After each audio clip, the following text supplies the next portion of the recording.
irmãos, vamos para o nosso salmo de hoje, Salmo 83. Esse é o último salmo que nós temos de Asaf. Vamos a ele então. Salmo em que nós percebemos, nós enxergamos o amor do salmista pela nação de Israel, a nação de Deus. Quando nós falamos de Israel, a nação de Deus, Israel é e sempre será a nação escolhida pelo nosso Senhor. A escolha que o Senhor fez pela nação de Israel é uma escolha eterna. As promessas que Deus fez a Israel também são promessas eternas, o que nos leva a crer que Israel nunca deixará de existir. É Deus quem preserva a nação de Israel e ela, portanto, a partir do momento que Deus a formou, ela é eterna. Nenhum ser humano conseguirá destruí-la, nem ela própria conseguirá se apartar definitivamente do Senhor. Nós sabemos que ela se encontra num período em que está sendo castigada por Deus, por sua desobediência, por sua rebeldia, por sua obstinação, mas Israel haverá um dia em que retornará aos braços do Senhor Jesus, o reconhecendo como sendo ele o Messias, aquele que reinará eternamente sobre ela, aquele que vem da descendência de Davi. Israel é Israel, igreja é igreja. Não devemos misturar as duas coisas, caso contrário, nós teremos dificuldades até mesmo para compreender bem o que a Bíblia nos diz. Nós cristãos devemos amar Israel e nunca rejeitar a nação escolhida pelo nosso Deus. Devemos clamar por seu arrependimento, mas nunca desejar o mal dos israelitas ou da nação de Israel. Esse deve ser o nosso comportamento. Nem sempre foi assim. Ao longo da história, nós já vimos muitos que se denominaram e denominam cristãos e que menosprezam a posição de Israel e desejam que Israel suma da história, tenha o fim nessa história. Alguns acham que a igreja substitui Israel, que a igreja toma conta de Israel. Grande engano. Israel é a nação escolhida por Deus para ser perpetuamente a nação do Senhor aqui na terra.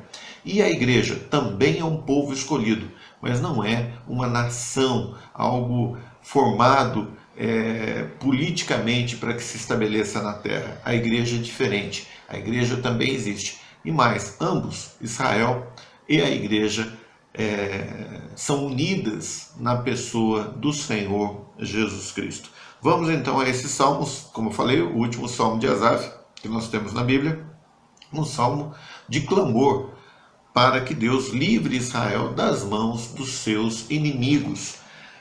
Nos 3 primeiros versículos nós encontramos então esse pedido urgente do salmista para que Deus se desperte e venha então socorrer, livrar a sua nação, a nação que ele escolheu para amar, para ser o seu povo, que represente o seu povo aqui na terra. Represente o seu povo não, que seja o povo que o represente aqui na terra. Vamos ler o versículo de 1 a 3. Hoje eu utilizo a Nova Versão Internacional. Salmo 83, uma canção, salmo da família de Asaf. Ó Deus, não te mudeças, não fiques em silêncio, nem te detenhas, ó Deus. Vê como se agitam os teus inimigos, como os teus adversários te desafiam de cabeça erguida. Veja que o salmista diz o seguinte: aqueles inimigos que estavam atacando Israel, na realidade estavam atacando a Deus. Vê como se agitam os teus inimigos. Por que são inimigos de Deus? Porque são inimigos de Israel. Versículo 3. Com astúcia conspiram contra o teu povo. Tramam contra aqueles que são o teu tesouro. Aqueles que são o teu tesouro. Israel é o tesouro de Deus. E é o tesouro de Deus porque Deus escolheu, e volto a dizer, escolheu perpetuamente para que seja o seu povo. Aqui nesses 3 primeiros versículos, então, nós temos essa urgência, de pedido de socorro que o salmista faz para que Deus venha então livrar Israel dos seus inimigos que estavam destruindo Israel, que estavam oprimindo o seu povo. Depois nós vemos do versículo 2 ao versículo 8 uma primeira menção do salmista dizendo aquilo que os inimigos falavam. Então, quando a gente olha no versículo 4, perdão, tinha falado 2, né? Versículo 4, a gente vê, eles dizem. E depois, quando nós vamos lá para o versículo 12, nós vemos então, eles disseram, que disseram. Então, dizem e disseram. E aí a gente pode utilizar esses dois pontos, esses dois versículos, versículo 4 e versículo 12, para dar então os limites dos nossos próximos pontos para analisarmos essa mensagem. Então, o primeiro ponto, o pedido urgente de socorro, versículo 1 ao versículo 3. E agora, destrua-as, Senhor, destrua-as essas nações, que elas não sejam mais tidas como nações. Destrua esses povos que são os teus inimigos. Veja então o versículo 4 e faça a leitura até o versículo 11. Eles dizem, venham, vamos destruí-los como nação. Então, se os inimigos dizem, vamos destruir Israel como nação, Senhor, destrua-os como nação. Vamos destruí-los como nação, para que o nome de Israel não seja mais lembrado. Como um só propósito tramam juntos. É contra ti que fazem acordo. As tendas de Edom e os ismaelitas, Moabe e os agarenos, Gebal, Amon e Amaleque, a Filístia com os habitantes de Tiro, a terra assíria aliou-se a eles e trouxe força aos descendentes de Ló.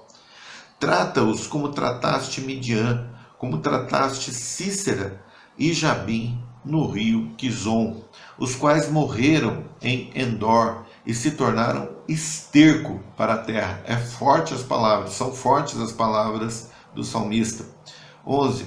Faze com os seus nobres o que fizeste com Oreb e Zeeb, e com todos os seus príncipes o que fizeste com Zebá e Zalmuna. Veja, então, que assim como os inimigos dizem, venha, vamos destruir a nação de Israel, então o salmista pede, Senhor, a nação de Israel é o teu tesouro, é o teu povo, eles querem destruir Israel como nação, que ela seja esquecida de toda a história, então venha e destrua-os, destrua a nação desses inimigos. E agora no versículo 12 vem o terceiro ponto em que eles dizem, os inimigos dizem, vamos apossar-nos das pastagens de Deus, apossar-nos das pastagens de Deus, ou seja, do sustento que Deus dá ao seu povo. Vamos tomar o sustento que Deus dá ao seu povo. É o que diz o versículo 12.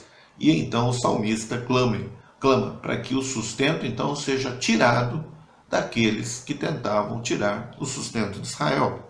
Versículo 13. Faze-os como folhas secas, levadas no redemoinho, ó meu Deus, como palha ao vento.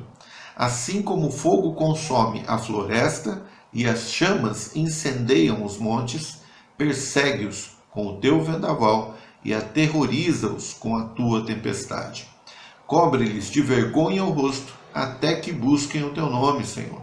Sejam eles humilhados e aterrorizados para sempre. Pereçam em completa desgraça. Para que tudo isso? Para que saibam eles que tu, cujo nome é Senhor, somente tu és o Altíssimo sobre toda a terra.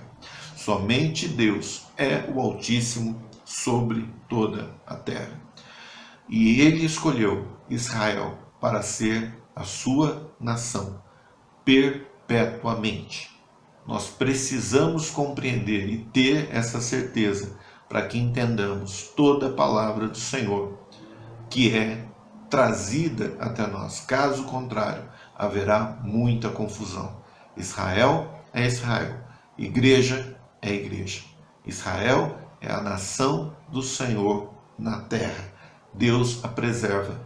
Os seus inimigos serão destruídos. Aqueles que não querem que Israel seja nação, deixarão de ser nação. Aqueles que querem que Israel seja destituída do seu sustento, eles terão então o seu sustento destituído.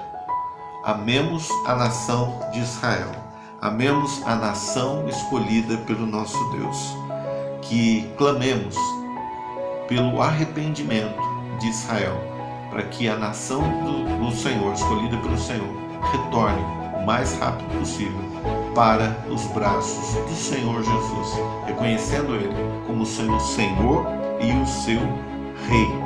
Que o nosso amor seja também eterno pelo povo que Deus escolheu aqui na terra. Deus te abençoe. Até quinta-feira.